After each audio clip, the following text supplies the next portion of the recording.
and welcome to Dialogue. As promised, President Trump has imposed tariffs on major U.S. trade partners, including Canada, Mexico, and China.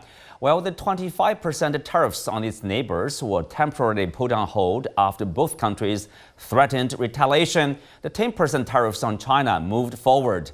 These measures have sparked intense debate about their economic, political, and strategic consequences. Do tariffs truly serve the U.S. interest in rebuilding its manufacturing capacity? What will be the impact on international trade and global supply chains? And how will these policies affect U.S. relations with countries like China, Mexico, and Canada? Join us for our discussion live from Beijing. I'm Xu Qinduo.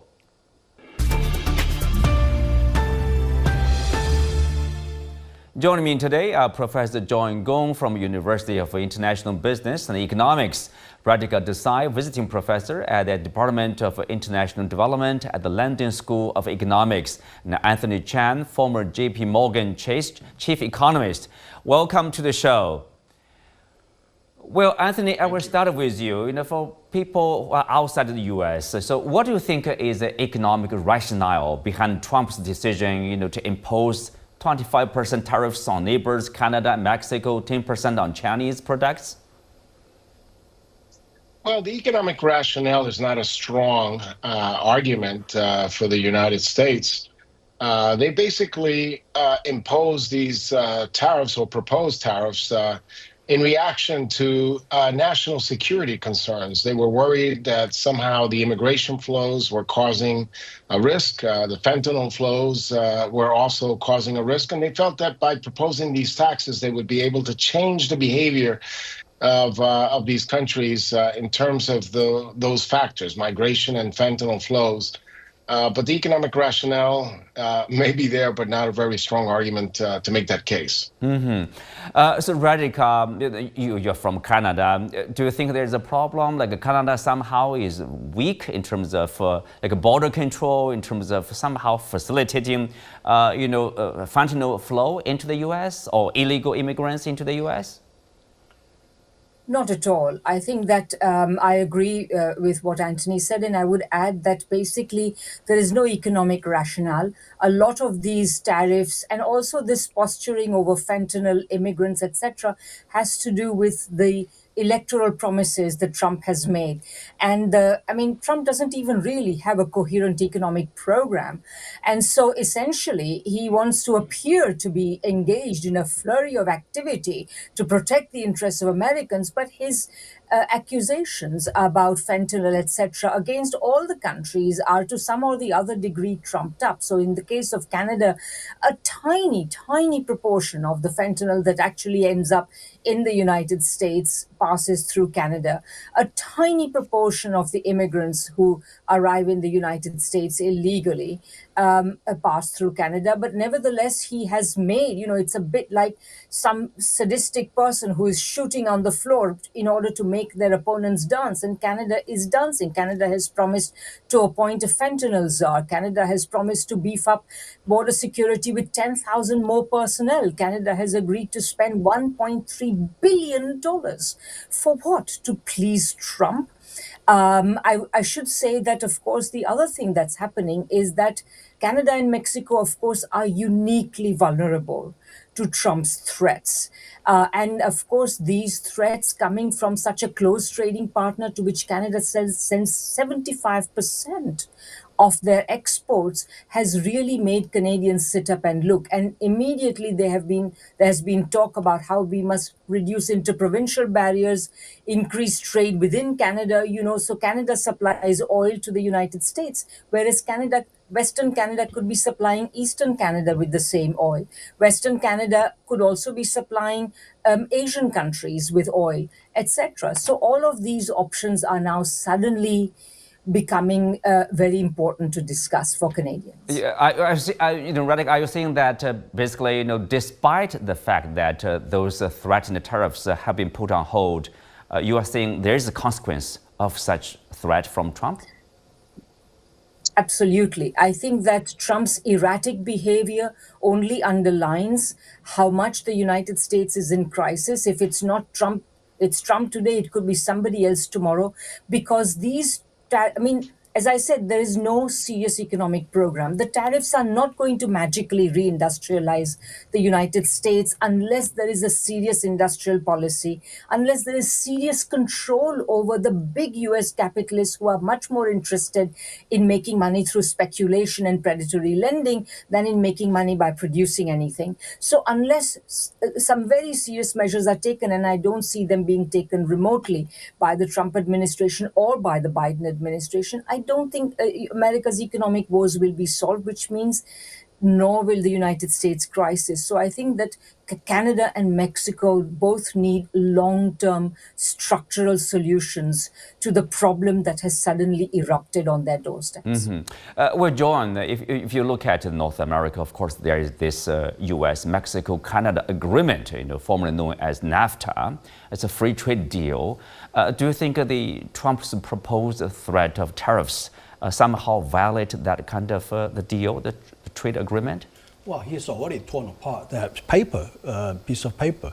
That deal is no longer in effect anymore. And I think this is not the gravest violation of an international treaty he has signed. For example, recently, just a few days ago, he's calling for a solution for Gaza that, according to the president from the foreign ministry from France and as well as from Germany, it's a grave violation of United Nations Charter. So I think from Trump's perspective, he really doesn't care. I think the rules. Under the name of America First, anything can be torn apart, anything can be violated. So I think this is not going to be the first one, and it certainly is not going to be the last one. Well, Anthony, of course, after having conversation with the leaders from Mexico and Canada, so there will be a pause for 30 days of those tariffs. Of course, Trump will claim that's a victory for the U.S. Then, after 30 days, what will happen?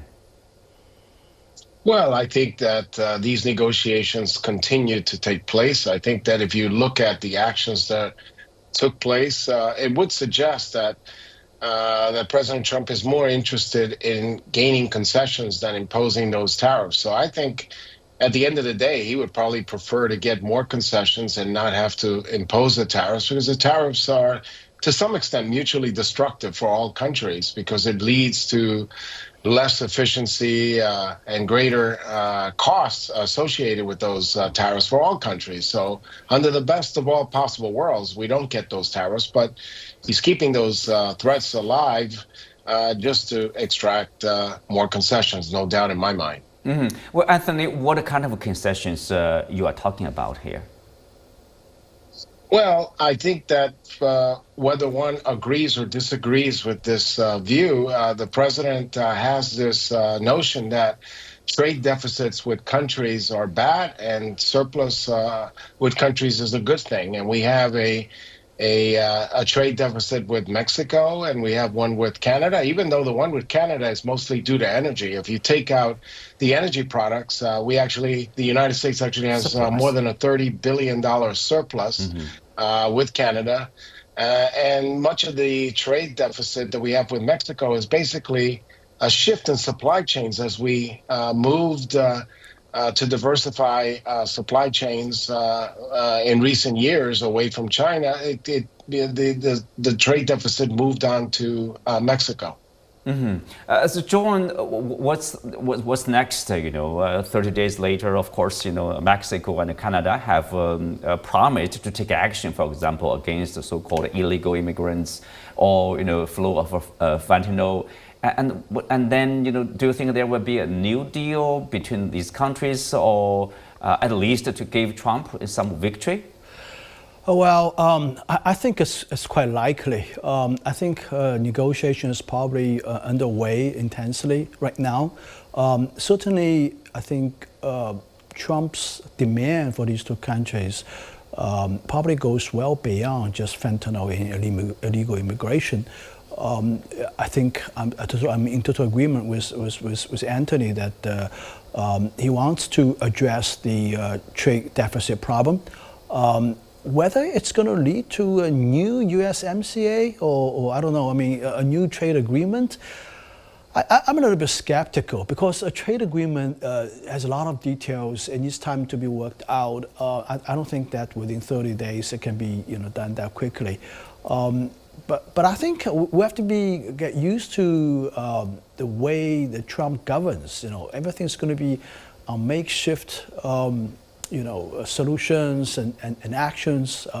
It's just going to be everyday hassle. We're going to have to deal with this kind of a situation that he's going to say something outrageous from the White House, and the rest of the world just scratch his head and think about how to deal with it. So this is probably the new normal we're going to deal with from Washington. Radhika, I think you agree. Probably this will be the new normal from Washington, and but given how important the U.S. is, how large the economy is, that will affect the rest of the world. So, how do you look at this possible impact, on this global trade, global supply chain? Well, I think that, we have become so used to saying that the United States is so important and blah, blah, and so on, that we have not noticed the extent to which its economic weight in the world economy has diminished.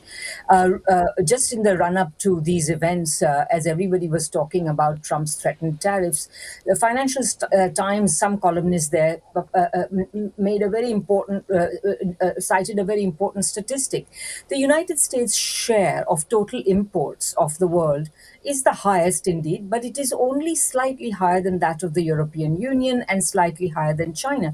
It stands at 15.9% of world imports.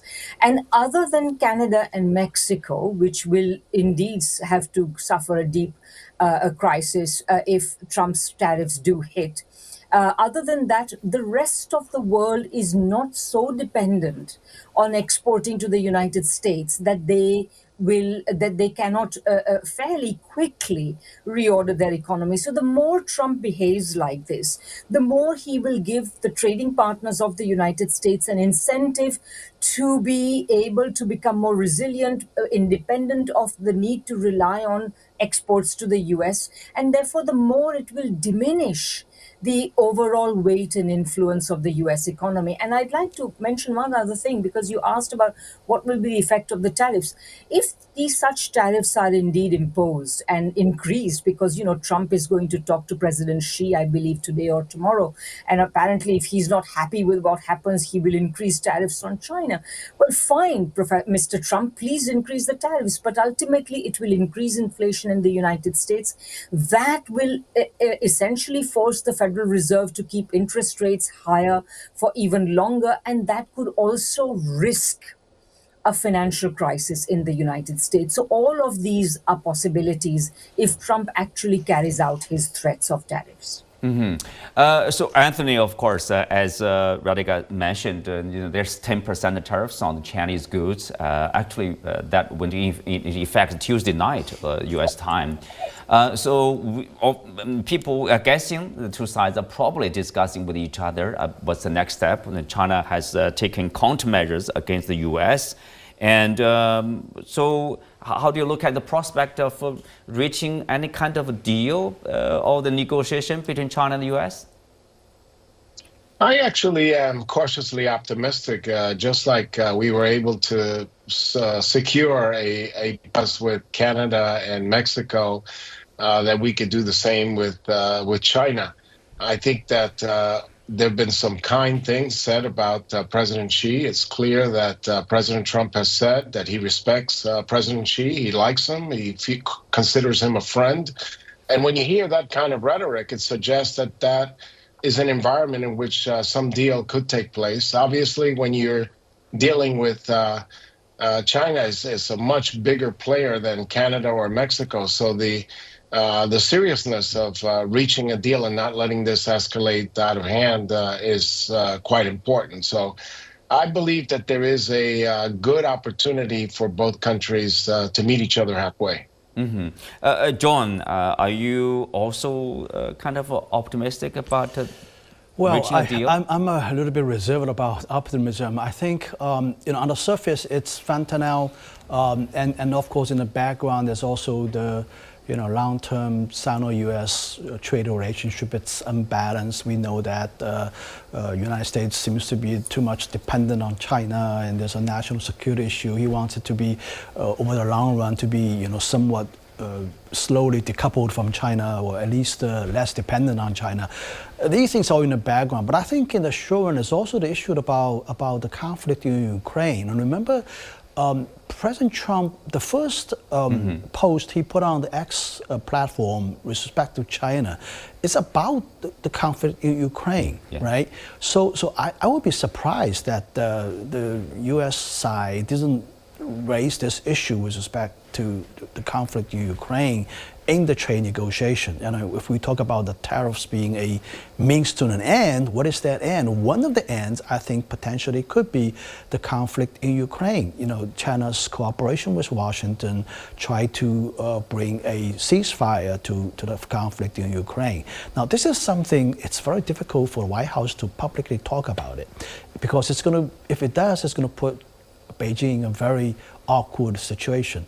So, but beneath the table, I would speculate that this is probably one of the items on the agenda. And this is something very difficult for China to make a compromise. I think what the United States is asking is to essentially curtail back the trade relationship with Russia. And I think from China's perspective, why should we, right? I mean, it is but that's a legitimate trade relationship. It's a legitimate, normal trade relationship with Russia as much as with Ukraine. So why should be, China subject to this kind of a curtailing back because of the conflict somehow in Ukraine. So I think it's very difficult for China to make a compromise on that. I mean, this is not very talked about in public, but I would speculate this could be a major bottleneck for the two sides to reach an agreement. Well, Radhika, I know you also follow the Chinese economic development. First term Trump administration, of course, that was the start of the so-called trade war, and now another term. So, do you think China, let's say, is getting prepared for the return of Trump, or do you think China is in a stronger or in a weaker position compared to the first Trump administration? Well, I would say that if you read the Western papers, which are constantly emphasizing the slowdown in China's growth and the demand woes that it is suffering and so on, you'd think that China is not very well prepared. But China has already been under sanctions now for more than 8 years, since Trump's first term. So in that sense, China has already been prepared by the United States itself to suffer this additional blows, whatever Trump may wish to dish out. But I would say that also as a result of these sanctions and so on, in a certain sense, China is already more resilient, because China's reliance on exports to the United States is smaller today than it was before. And today it's like less than 3% of Chinese GDP relies on exporting to the United States. And it's not like there are not other people willing to buy Chinese goods, given that they are cost competitive, they are of high quality, etc. And so I would say again that China, of course, will not have no problems with it. China will be hurt, but it will not be such a big blow as it will be to some other countries. So I think China is very well prepared. And I think that while, of course, China is taking the right attitude, China actually has not caved under. China has complained to the WTO and so on. So I think responding in these measured ways, in these proper ways, will serve China well in the future as well, in its relations with its other partners, whose importance will rise as that of the United States diminishes if Trump carries out his threats. Anthony, what do you think are probably on the negotiation table between the two sides? And also, what is the priority for the Trump administration in its negotiation with the Chinese side? Is it still the so-called trade deficit issue? I think the number one priority for the Trump administration is to appear to be stronger, appear to negotiate and get what they want. That's number one. Obviously, they'll throw out a lot of arguments out there: the trade deficit, the fentanyl, the illegal immigration. I mean, they just talk about a lot of things. But at the end of the day, it's trying to make a deal that somehow makes the United States appear to be stronger. But I agree with Radhika. We have seen that countries like China have already moved to increase their trade with their southern nation partners. And I think that at some point, Canada will, in fact, move to diversify their energy exports either internally or into Asia. For Mexico, it's a longer road simply because over 80% of their exports come to the United States, a little bit less for Canada, but Canada has other options. But we should not lose sight of the fact that Mexico has more than a dozen free trade agreements with over close to 50 countries. So they can also move in that direction. It takes time, but these are all things that are on the table. And again, all this stuff increases inefficiency, hurts global economic growth, and hurts the countries because some of the estimates from the nonpartisan think tanks suggest that if these trade tariffs go into effect, it can cause a recession in Canada, cause a recession in Mexico. And obviously, it's not a benefit for China, but also in the United States. Some of these non-partisan think tanks suggest that it can increase inflation in the United States anywhere from 0.4 to 0.7% in the next 12 months. Granted, it's a one-time effect, but it is an increase in inflation. And over the next 12 months, it could hurt GDP growth by about 1%, and especially if you get retaliation, which we know we're going to get from all countries involved. So it is a mutually destructive action to move in this direction. Well, good point. I mean, if you look at the discussion in the international media, of course, like China relies on the U.S. market. Well, U.S. stress is like we rely on China too much, right? Basically, it's a mutual reliance on each other. I mean, that's trade, right? It's about two sides, buying or selling stuff or services there. So if there's a problem, usually you follow the rules and you go to the WTO or you have a bilateral negotiation. John, of course, we are probably going to see more tariffs. For example, Trump also talked about the European Union, right? Mm-hmm. He talked about certainly imposing tariffs on the European Union. So more tariffs, but I think there's earlier you said that it doesn't care about the rules. I mean, WTO or other kind of agreement, do they still hold water? Do they still are there, helping stabilize? Now, I don't think the Trump administration is going to be constrained by these treaties or these protocols. We talk about tariffs and trade war being a lose-lose situation for both sides, right? I don't think Trump buys into that theory at all. Mm-hmm. I think he thinks that the tariff is a good thing. I think honestly, he earnestly believes that tariff is a good thing. Now remember, he is thinking about tariff as a means to bring manufacturing back to the United States to reindustrialize. We use the phrase reindustrialize. He also thinks that, this is actually very important, he also thinks that tariff could be alternative revenue. Mm-hmm. He referred to the McKinley administration at the time when the United States doesn't have income tax at all. It's a whole federal government relies on tariffs as a revenue source. Mm-hmm. And he's thinking about that kind of a scenario. Especially, I think some of the people around him in his cabinet also believe in that theory as well.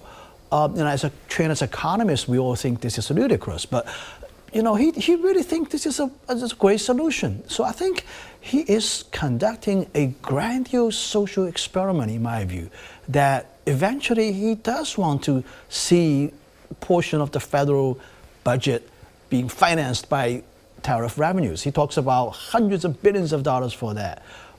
So I think it's going to be a long-term issue here.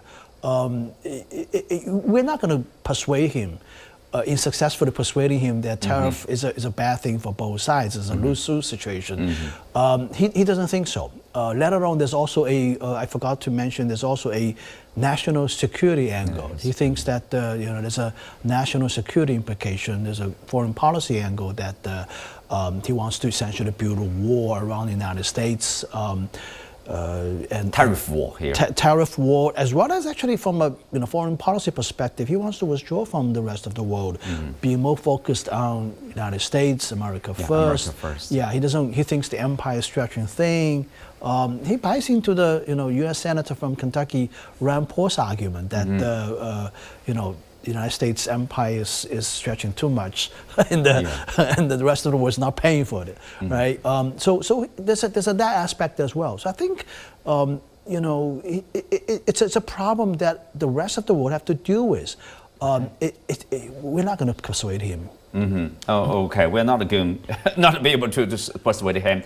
Radhika, if that's the way, that's the direction, what will happen, I mean, internationally? And besides, I mean, since you are in London now, what's the response from the Europeans, colleagues, friends in the UK or other European countries?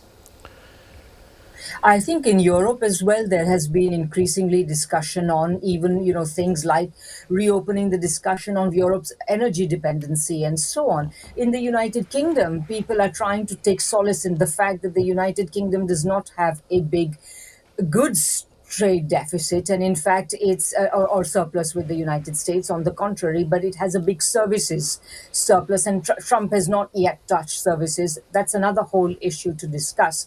But I just wanted to say a couple of things. One, very quickly, Trump says that he likes tariffs. I mean, I agree with all the things that John said, but I would add that Trump says he likes tariffs because they're a better option than sanctions, which by weaponizing the dollar system will make the dollar system less attractive. But how is weaponizing trade going to help Trump or the United States? It's, so instead of weaponizing the dollar system, he's weaponizing trade in order to achieve, God knows, completely sham purposes.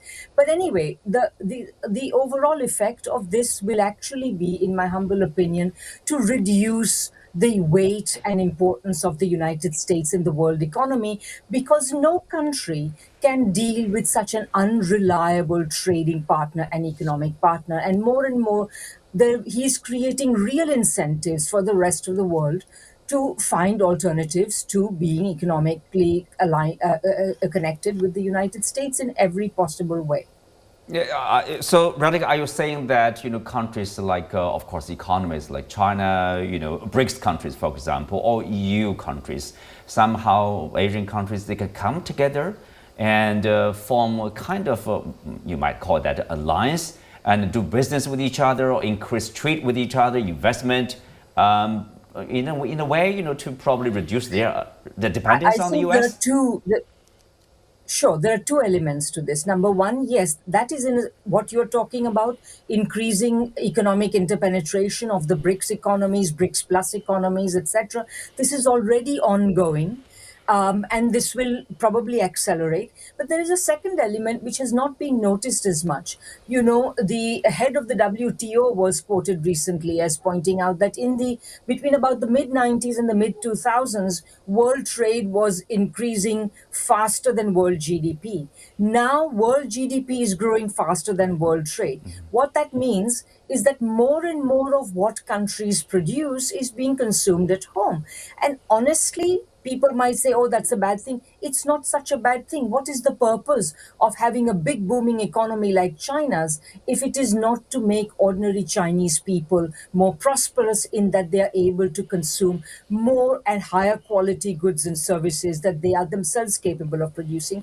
And the same applies to other countries. So I would say that this export orientation and this trade dependence, I'm not saying that trade is not important, but if it goes down to more acceptable levels, why starve your own children in order to give goods for nothing to the United States, as the world has been doing for far too long? Yeah. So, let Chinese people consume more.